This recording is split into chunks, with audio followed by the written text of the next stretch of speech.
ముదిరాజ్ టీవీకి స్వాగతం. వనపర్తి నియోజకవర్గానికి చెందిన స్వతంత్ర ఎమ్మెల్యే అభ్యర్థి దయానంద్ ముదిరాజ్ వనపర్తి పట్టణంలో మీడియాతో మాట్లాడుతూ ముదిరాజ్ బిడ్డల ముందస్తు అరెస్టును తీవ్రంగా ఖండించారు. 2023లో కామారెడ్డిలో ఇచ్చిన హామీలను నెరవేర్చలేకపోయిన ప్రభుత్వాన్ని విమర్శిస్తూ బీసీ ముదిరాజ్ సామాజిక వర్గం అభివృద్ధికి నోచుకోలేకపోతున్నదని అన్నారు. ఆయన మాట్లాడుతూ బీసీ ముదిరాజ్ సామాజిక వర్గానికి చెందిన ఓట్లతో అధికారంలోకి వచ్చిన ప్రభుత్వం నేడు అదే వర్గానికి చెందిన యువకులను ముందస్తుగా అరెస్టు చేయడం దురదృష్టకరమని పేర్కొన్నారు. రాష్ట్ర వ్యాప్తంగా ముదిరాజ్ నాయకులను అరెస్టు చేయడం పూర్తిగా అప్రజాస్వామికమని, తక్షణమే స్థానిక నాయకులు అరెస్టయిన ముదిరాజ్ నాయకులను పరామర్శించాలని కోరారు. దయానంద్ ముదిరాజ్ ముఖ్యమంత్రిని ఉద్దేశించి ముదిరాజ్ సామాజిక వర్గంపై సానుకూలంగా వ్యవహరించాలని, మత్స్యకార మరియు ముదిరాజ్ సంఘాలకు ప్రత్యేక నిధులు కేటాయించాలని విజ్ఞప్తి చేశారు. ముదిరాజ్ బిడ్డలను బీసీడీ నుంచి బీసీఏకు మార్చాలని మేము గౌరవ ముఖ్యమంత్రి గారికి మేము కోరడం జరుగుతుంది. అలాగే జనాభా ప్రతిపాదన ఈ ముదిరాజ్ బిడ్డలకు రాజ్యపాలనలో వాటా ఇవ్వాలని బీఫామ్స్ అందజేయాలని మేము కోరడం జరుగుతుంది.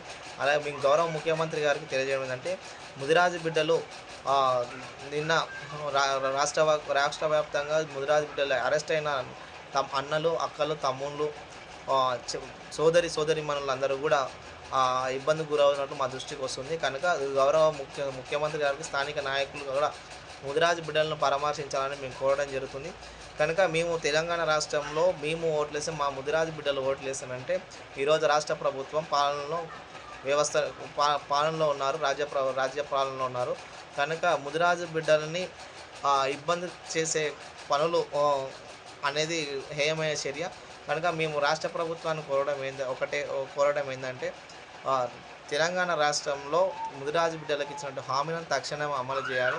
మా ముదిరాజులు మీరు ప్రేమ చూపిస్తానంటే మా ముదిరాజులు మిమ్మల్ని ప్రాణానికి ఎక్కువగా హక్కున చేర్చుకుంటారు. కనుక మేము ఈరోజు మాకు ముదిరాజు బిడ్డలు చైతన్యం అయ్యి ఈరోజు విద్యా వ్యవస్థలో కానీ సమూన మార్పులు కోరుకుంటూ, ఉద్యోగ రూపకాలంలో మార్పులు కోరుకుంటూ మా హక్కులు మాకు ఇవ్వండి, మా వాటా మాకు జనాభా ప్రతిపాదనలో మేము ముందున్నాము, ఈరోజు మేము నష్టపోతున్నాము. కనుక మా హక్కులపైన మా రాజ్యపాలన వాటా మీద మేము మా నాయకులు కానీ మేము కోరడం జరుగుతుంది. కనుక గౌరవ ముఖ్యమంత్రి గారు మీరు తక్షణమే స్పందించాలి, ముదిరాజు బిడ్డలని అరెస్టును ఖండించాలని మేము కోరడం జరుగుతుంది. కనుక మీరు ఇచ్చినటువంటి హామీలను తక్షణమే అమలు చేస్తానని మేము మనస్ఫూర్తిగా కోరుకుంటూ ధన్యవాదాలు తెలియజేస్తాం.